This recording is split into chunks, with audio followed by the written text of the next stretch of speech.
สบายดีพ่อแม่พี่น้องมื้อนี้พบกับน้องลาสาวนากายเนาะมื้อนี้น้องลากมาห้องหมอพี่น้องอยู่ห้องหมอแขวงเดี๋ยวตอนนี้มากับไอเตียงเพิ่นแต่ว่าไอเตียงยังลงไปเบิ่งน้าสาวเนาะน้าสาวผู้ที่ว่าเป็นน้องของแม่ของน้องลาเนาะเพิ่นบ่สบายตอนนี้เฮาก็กำลังสิเคลื่อนย้ายเพิ่นเอาเพิ่นไปปิ่นปัวอยู่ฝั่งพุ้นเนาะพี่น้องทางนครพนมเนาะเพราะว่าเพิ่นก็ได้มานอนอยู่ห้องหมอแขวงนี้ก็ได้3-4 วันแล้วเฮาก็จะเคลื่อนย้ายเพิ่นไปปิ่นปัวอยู่ฝั่งพุ้นเนาะพี่น้องตอนนี้ยังมารอเบิ่งไอเตียงยังไปเข้าไปเอาเพิ่นอยู่ในอันนี้เนาะในห้องหมอบรรยากาศในห้องหมอน้องลาก็จะนั่งรออยู่รถรอไอเตียงเพิ่นมาเพราะว่ายังไปเซ็นเอกสารออกจากห้องหมออยู่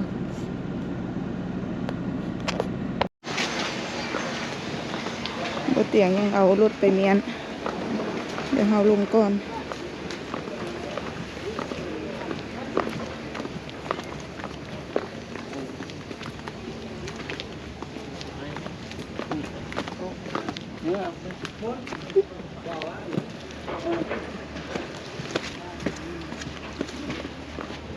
ปล่อยเด้อ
ช่วงนี้ก็เป็นช่วงน้ำลง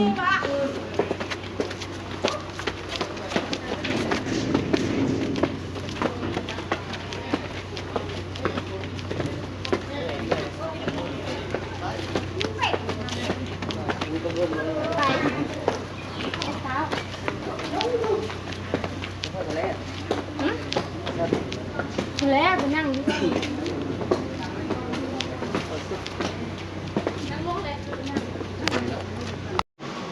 นี่ก็ค่ำแล้วพี่น้อง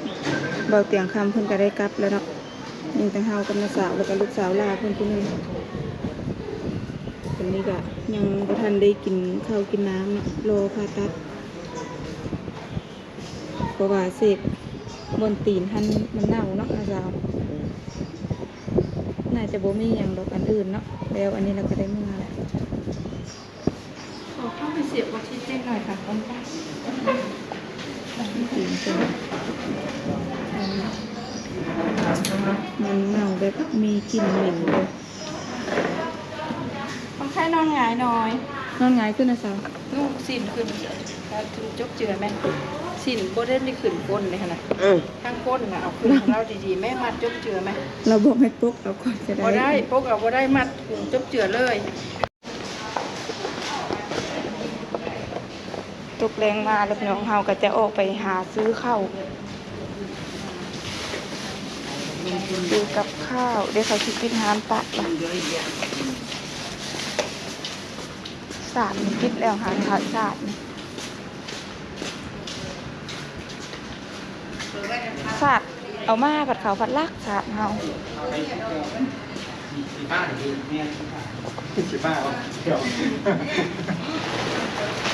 เครื่องก็เอาก็ไว้เปลี่ยนจากชุดจากใดนะ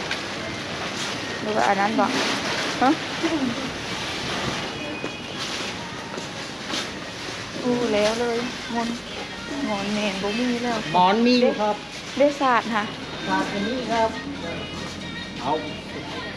เดี๋ยวลูกบอกตัวมันนุ่มธรรมดานี่มืออื่นได้ค่ะซื้อแล้วก็อันนี้ก็ต้มน้ำแล้วก็ตากอันนี้บนตากกันเอาชุดนอนมือที่ลุงชุดนอนนะบนมือนะ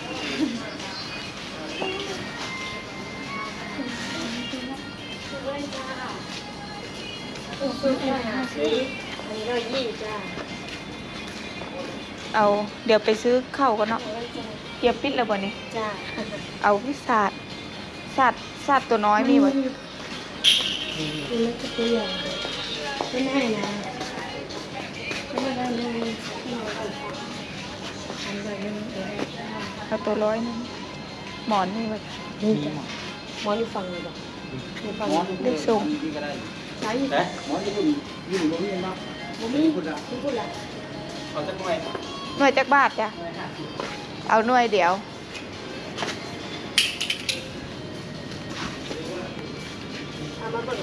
ผ้าห่มเอ้ยมีแล้วผ้าห่มค่ะ150 บาทให้เราหักหน้าสาวเราสิตู้มันฮะแค่เอาก็ได้นะแค่เอาก็ได้มันมีอะไรนอนคะแนนนอนคะแนนเราได้นอนทั้งคนเดี๋ยวไปเซเว่น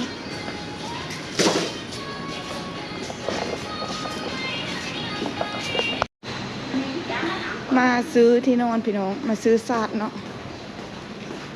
ก็คือศาสตร์กับหมอนศาสตร์ในแท้จริงขั้นตอนมาขั้นเท่ากับมีเนาะมนแต่ว่ามีคนยิบไปมีคนยิบของเฮาไปในขณะที่ว่าเฮาวางเครื่องไว้ตอนกลางเว้นเนาะก็ยืมไปแล้วเขาก็มาส่งคืนเฮาแต่ผมกินก็ไม่ได้หยังพี่น้องแต่ทางน้องสาวเพิ่นก็บ่อยากกินข้าวปานใดเนาะไผก็บ่อยากก็เลยซื้อลูกซีนมาไว้จังหาไม้พอได้เอาไว้กินห้องท้องรอบค่ำจะประมาณนี้เนาะ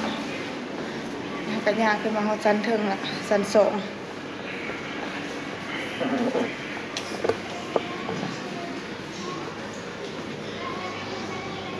ใส่นอน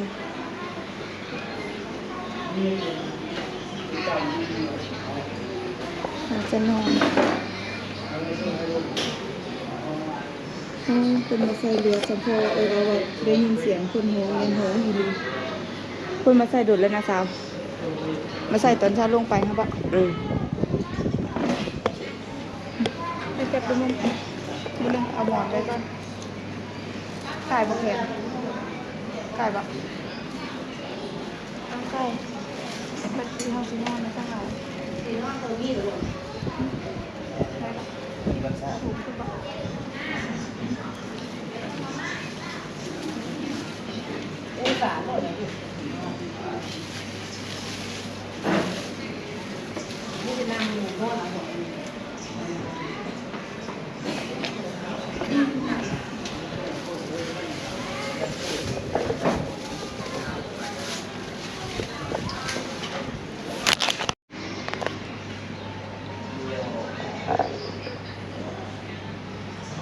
คือว่าส่งเที่ยวแล้วเนาะเขามาเอาเลือดเนาะรอฟังผลตรวจเลือดรอบที่2เพราะว่ารอบแรกเพิ่นมาบอกว่าสีเลือดบุคคลท่านคือบ้านเฮาก็คือว่าเลือดยาง พิ่นก็เลยได้มาใส่เลือดให้ถุงหนึงน่าจะเบิดเลือดถุงนี้เนาะ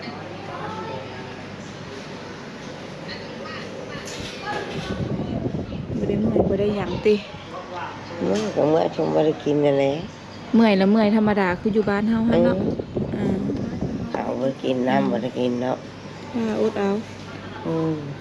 เพิ่นเฮ็ดน้ำบาดน้ำเพแล้วออกมาก็ดีเลยเนาะ บริกินน้ำเชียวโอ้ย นอนพักผ่อนอย่าขึ้นน้ำมันเฮ็ดนอนรับเอายินบ่เฮาเว้าเฮ็ดนอนรับเอา รับได้เนาะมันบ่รับเนาะอดเอาอดเอาอีกบ่โดนเลือดให้เขาปล่อยไว้อยู่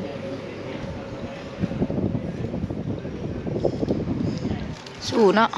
สู้เนาะลูกหลานก็ยังสู้เนาะน้าสาวเนาะอืมเด็กดีได้ แล้วก็เป็นมันมีแห้งเลยนี่ ไอแตกบ่คันเอาน้ำมากอกแล้วไม่แห้งเลย คำยากเสอะอดเอาแลเท่านี้มันยังผ่านมาก่อนเด้เท่านี้กะเจ้าอย่าดีนหลายจนในใจสโลมรุดแต่เขามาแทงใหม่หันเจ็บได้เก็บหลายเทื่อแล้วตกใจเบิ้นย่างมาพอเห็นสายอันนี้สีแดงกระเดียวว่าเลือดเราคืนไม่เห็นมึงถ่วงเนาะ ก็ยังตกใจ ไปซื้อเฝ้ามาพันมาวันนี้ก็เห็น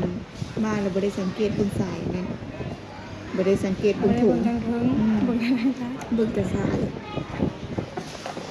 สำหรับคลิปนี้ EP นี้น้องลาก็จะจบไปสำหรับพี่น้องฝากเป็นกำลังใจให้เฮาสามนาลาน้องลาก็บ่เคยมา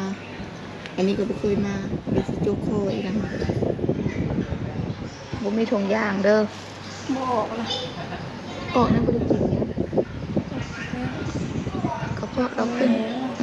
ขอแห่โจ๊กออกเป็นไรเราก็ ฝากเป็นกำลังใจให้ทั้งเรา3คนนะพี่น้องไผก็บ่เคยมาโรงพยาบาลอยู่ฝั่งไทยก็เป็นครั้งแรกของทุกคนสำหรับคลิปนี้น้องลาก็จะจบเพียงเท่านี้นะพี่น้อง